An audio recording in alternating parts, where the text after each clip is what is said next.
Hello everyone. In this video, we will learn how to rename a file. So first of all, what is a file? So in a computer, a file is an object that will store your data, information, settings, commands, everything. It can be like a text document, like a text file. It can be a video file. It can be anything and it will store your data. So this is a file in a computer. So this is how we are going to implement this video. Now let's get started. So now we are at my desktop. Now this is the text file I created.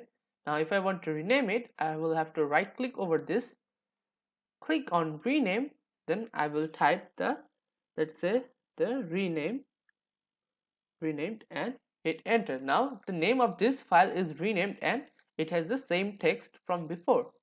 So this is how you rename a text file. So now let's summarize. So in this video, we have learned how to rename a file in Windows. Thank you for watching.